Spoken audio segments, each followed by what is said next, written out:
Via Justiça está de volta, discutindo hoje o Estatuto da Criança e do Adolescente, que completa 20 anos de vigência em 2010. Nossos convidados são o desembargador Tarcísio José Martins da Costa, ex-juiz da Infância e da Juventude de Belo Horizonte, e a assistente social Fernanda Flaviana de Souza Martins, ex-presidente do Conselho Estadual dos Direitos da Criança e do Adolescente de Minas Gerais. Vamos ver agora o relatório estatístico de 2009 sobre o adolescente autor de ato infracional em Belo Horizonte. Os dados são do Tribunal de Justiça de Minas Gerais. No ano passado, entraram no Centro de Internação de Belo Horizonte 9.605 adolescentes, 800 por mês.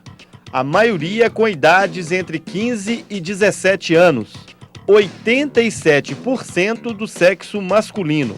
Apenas 4% não estudavam. A grande maioria, cerca de 73%, negros e pardos. Apenas 20% brancos. 80% deles não trabalhavam.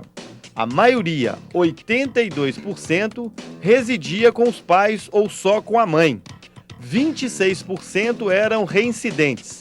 74% não reincidentes.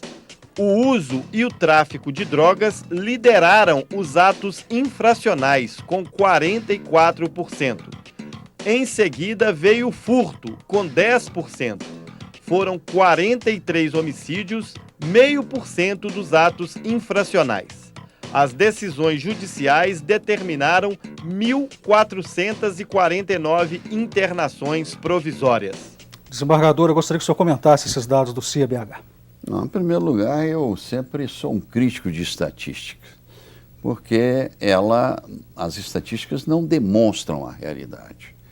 Elas demonstram a realidade apreendida, mas a realidade que está por trás dela. Olha, quantos crimes de tráfico que a polícia sequer chega a ter conhecimento. Então as estatísticas quer dizer que elas mostram menos do que a realidade apresenta. Depende. Por exemplo, em relação aos homicídios, eu acredito que ela seja mais fiel, porque o homicídio tem a materialidade do corpo que foi encontrado. Então, se comprova que aquela pessoa foi assassinada e houve um caso de homicídio. Agora, tráfico não. O tráfico está solto aí pela cidade, os meninos vítimas do crack hoje, que é barato, né? E que está destruindo a nossa geração. As novas gerações, melhor dizendo, e isso não reflete absolutamente. Essa questão também, 4% apenas não estudam. Falaram, por exemplo, a questão da evasão escolar.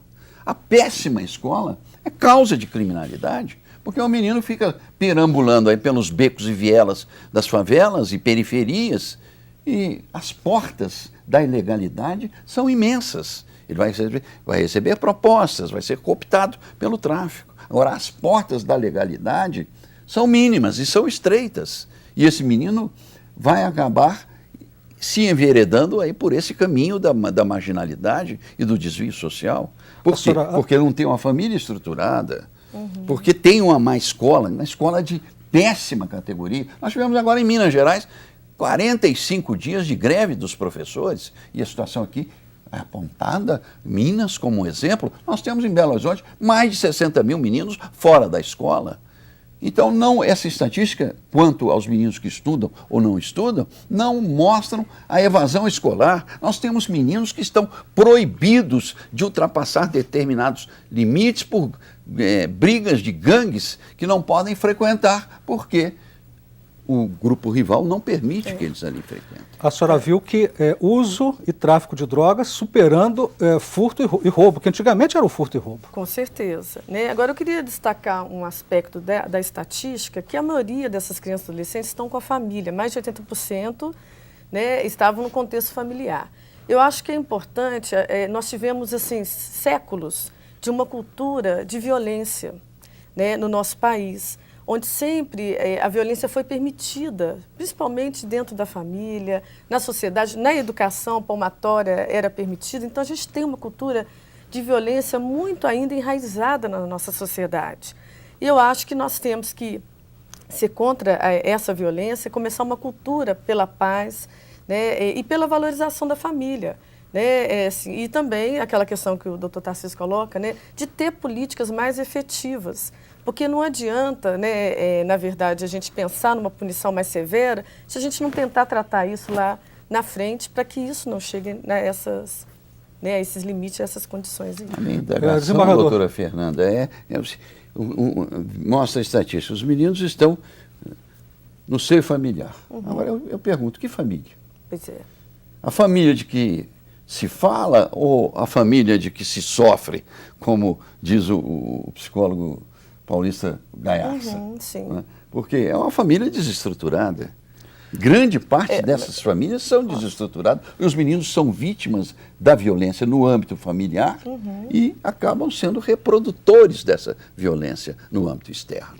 E mais, essa questão também do baixo índice de crimes contra o patrimônio, furto sobretudo, e roubo também.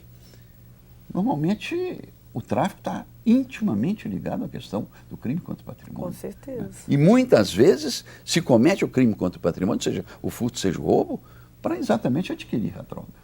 Nós vamos para um rápido intervalo, voltamos logo em seguida com o bloco final do programa.